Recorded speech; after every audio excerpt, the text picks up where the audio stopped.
शुभेच्छः नववर्षस्य हार्दाः शुभाशयाः। श्रीगणेशाय नमः। श्रीसरस्वत्यै नमः। अथ संवत्सरफलम्। सजयति सिन्धुरवदनो देवो यत्पादपङ्कजस्मरणं वासरमणिरिव तमसां राशीन्नाशयते विघ्नानां। प्रारंभी श्री गजाननाचे स्मरण केले असता सूर्योदय होताच ज्याप्रमाणे तिमिर समूहांचा नाश होतो त्याप्रमाणे सर्व विघ्नांचा नाश होतो। तो सिंधुवदन देव उत्कर्ष पावत आहे। नत्वा गणपतीन खेटान ब्रह्मविष्णू शिवात्मकान संवत्सरम फलम वक्षे सर्व कामार्थ सिद्धये। सर्व कार्याची सिद्धी होण्याकरिता श्री गणपती, ब्रह्मा, विष्णू आणि महेश्वर यांना नमस्कार करून संवत्सर फल सांगतो। नूतन संवत्सर सुरू होते त्या दिवशी घरोघर ध्वज व तोरणे उभारावीत, मंगलस्नान अभ्यंग करून ब्राह्मणासह देवांची व गुरूंची पूजा करावी। स्त्रिया व मुले यांनी वस्त्रालंकाराने भूषित करून उत्साह करावा। ज्योतिषाचा सत्कार करून त्यांच्याकडून वर्षभर श्रवण करावे, म्हणजे हे वर्ष लाभप्रद होईल।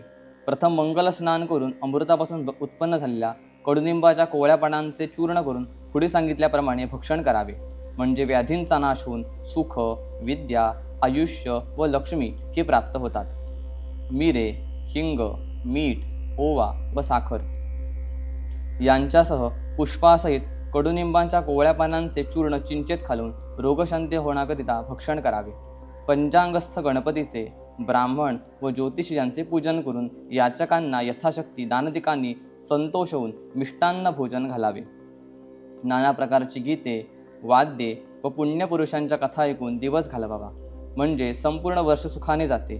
राजाचे फल श्रवण केले असता वैभव अचल होते, प्रधानाचे फल श्रवण केले असता कुशलता प्राप्त होते, अग्रधान्याचे फल श्रवण केले असता लक्ष्मी स्थिर होते, मेघाधिपतीचे फल श्रवण केले असता वाणी सुरस होते, रसाधिपतीचे फल श्रवण केले असता धार्मिक बुद्धी स्थिर होते, पंचधान्याधिपतीचे फल श्रवण केले असता दीर्घायुष्य प्राप्त होते। प्रतिवर्षी वसंत ऋतूत पुण्यकारक अशा चैत्र महिन्यात नवीन वर्षफल श्रवण केले असता पातकांच्या ओघांचा नाश होऊन आयुष्य, यश, लक्ष्मी यांची वृद्धी होते। ब्रह्मा, विष्णू, महेश, रवी, चंद्र, मंगळ, बुध, गुरु, शुक्र, शनी, राहू व केतू हे सर्व शत्रूंचा नाश करत। वर्षप्रतिपदेच्या दिवशी जे भक्तिपूर्वक संवत्सर फल श्रवण करतात ते रोग, दुःख व दारिद्र्य रहित होऊन आनंदाने व धनधान्याने युक्त होतात। सूर्य तुमच्या आरोग्याची वाढ करो, चंद्र यशाची, मंगळ ऐश्वर्याची, बुध बुद्धीची, गुरु हा गौरवाची व शुक्र कोमलवाणीची वाढ करू। शनी आनंद व राहू बाहुबल देवो आणि केतू तुमच्या कुलाची उन्नती करू। तिथीच्या श्रवणाने वैभव स्थिर होते, वाराच्या श्रवणाने दीर्घायुष्य प्राप्त होते, नक्षत्र श्रवण केलेल्या पापांचा नाश होतो, योगाच्या श्रवणाने वियोग नाश होतो, कर्णाच्या श्रवणाने सर्व इच्छा पूर्ण होतात, ज्योतिषाकडून नित्य पंचांग श्रवण केले असता सिद्धी प्राप्त होतात। श्री सूर्य सिद्धांत मताने जगाच्या उत्पत्ती, संरक्षण व लय यांना कारणीभूत अशा श्री महाविष्णूच्या नाभिकमलापासून उत्पन्न झालेल्या ब्रह्मदेवाचे आयुष्य 100 वर्षे आहे, त्यापैकी 50 वर्षे होऊन गेली। सांप्रत 51व्या वर्षाच्या पहिल्या महिन्याच्या पहिल्या पक्षाच्या पहिल्या दिवसाच्या घटिका 13, फळे 42 आणि 3 अक्षरे होऊन गेली। 4 योगे 1000 वेळा येऊन गेली, म्हणजे ब्रह्मदेवाचा एक दिवस होतो, तेवढ्याच लांबीची त्यांची एक रात्र असते। ब्रह्मदेवाच्या एका दिवसात 14 मनु होतात, त्यांची नावे स्वयंभुव, स्वारोचिष, उत्तम, तामस, रैवत, चाक्षुष, वैवस्वत, सावरणी, दक्ष सावरणी, ब्रह्म सावरणी, धर्म सावरणी, रुद्र सावरणी, देव सावरणी, इंद्र सावरणी या एक मनुत 71 महायुगे होतात।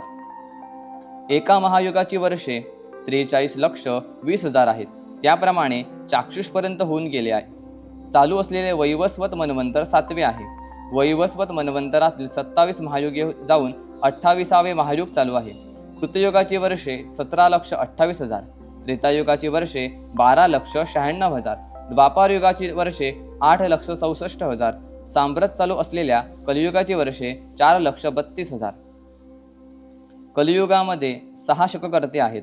प्रथम इंद्रप्रस्थात युधिष्ठिर धर्मराज झाला, त्याचा शक 3044 वर्षे। दुसरा उज्जैनीत विक्रम झाला, त्याचा शक 135 वर्षे। तिसरा पैठण येथे शालिवाहन, त्याचा शक 18,000 वर्षे। चौथा, वैतरणी नदीचे काठी विजयाभिनंदन होईल, त्याचा शक 10,000 वर्षे. पाचवा, गौड देशात धारातीर्थी नागार्जुन होईल, त्याचा शक 4,00,000 वर्षे. सहावा, कोल्हापूर प्रांतात कल्की होईल, त्याचा शक 821 वर्षे. कलियुगाच्या एकंदर वर्षातून 5,127 वर्षे मागे पडली व 4,26,873 वर्षे शिल्लक आहेत. या पराभव नाव संवत्सरात पाण्याचा तुटवडा भासेल, मात्र खरीपातील पिके चांगली येतील, साथीचे रोग वाढतील, तसे लोकांमधील भांडणे वाढतील. राजाती फलांची व्यवस्था. राजाचे फल. सौराष्ट्र म्हणजे काठेवाड, पंजाब, उत्तर प्रदेशाचा ईशान्य भाग, वराड, विदर्भ, दिल्लीच्या पूर्वेकडील प्रदेश आणि पाटणा इत्यादी ठिकाणी. प्रधानाचे फल. बंगाल प्रांतामध्ये मेघाधिपतीचे फल. बिहार व जबलपूर बाजूस, तसेच गंगेच्या दक्षिणेस व गंगा आणि शोण यांच्या संगमाच्या पूर्वेस.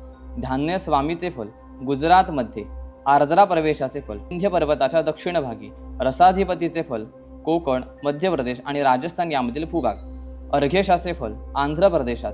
सेनेशाचे फल. पंजाब व काश्मीरमध्ये. निरशेषाचे फल. दिल्ली व पंजाबचा उत्तरेकडील प्रदेश. फलाधिपतीचे फल. गुजरात व सौराष्ट्रमध्ये. राजा गुरु असल्याने पाऊस चांगला पडेल आणि धान्य, फळ आणि दूध मुबलक मिळेल. यज्ञ जगादी कर्मे केले जातील. मंत्री मंगळ आहे म्हणून पाऊस कमी पडेल आणि धान्य कमी मिळेल. आग, चोर व रोगराई यांपासून लोकांना त्रास होईल, भांडणे वाढतील. मेघाधिप चंद्र असल्याने पाणी विपुल मिळेल आणि धनधान्य वाढेल. विद्वानांचा गौरव होईल. खरीपाचा स्वामी गुरु असल्याने पाऊस चांगला पडेल, धान्य व फळे विपुल मिळतील. संपत्ती वाढून लोकांना आनंद होईल. रसांचा अधिपती शनी आहे म्हणून पाऊस थोडा पडेल. लोखंड महाग होईल. रब्बीचा स्वामी बुध असल्याने गहू, मूग, ऊस, भात व दूध ते मुबलक मिळेल. विद्वानांचा गौरव होईल. नीरसांचा अधिपती गुरु असल्याने सर्व रत्ने, सोने, कापूस, सुपारी, चंदन हे पदार्थ पुष्कळ होतील. आर्द्रा प्रवेश. ज्येष्ठ शुक्ल अष्टमी सोमवारी 22 जून 2026 रोजी दुपारी 12:26 सूर्य आर्द्रा नक्षत्रात प्रवेश करतो. त्याचे फल. धान्य व कापड पुष्कळ होईल. धनधान्य वाढेल. यावर्षी काल नावाचा मेघ असल्याने पाऊस कमी पडेल. रोगराई वाढून लोकांना दुःख होईल. यावर्षी तक्षक नावाचा नाग असल्याने पाऊस मध्यम पडेल. भांडणे तंटे वाढतील. पशुपालक श्रीकृष्ण आहे म्हणून जनावरांना आनंद होईल. धनधान्य वाढेल. दूध दुभते भरपूर होईल. मेघनिवास माळ्याचे घरी असून रोहिणी नक्षत्र समुद्रावर पडले आहे, त्यामुळे भरपूर वृष्टी होऊन धनधान्याचे प्रमाण वाढेल. यावर्षी 3 आडक म्हणजे पर्जन्यमान मध्यम असून त्यापैकी 6 भाग नद्या व पर्वत यावर आणि 4 भाग भूमीवर याप्रमाणे इंद्र वर्षाव करील. तिथेच्या श्रवणाने लक्ष्मी प्राप्त होते. वाराच्या श्रवणाने आयुष्याची वृद्धी होते. नक्षत्राने पातक जाते. योगाने रोगांचे निवारण होते. कर्णाच्या श्रवणाने चिंतित मनोरथ सिद्ध होतात. सर्वांच्या श्रवणाने नित्य गंगा स्नानाचे फल मिळते. हे शुभकारक वर्षफल संवत्सरारंभाच्या दिवशी जे भक्तीने श्रवण करतील ते वर्षभर सुखी होतील. इति संवत्सर फलम संपूर्णम. श्री गजाननार्पणमस्तु. शुभम भवतु.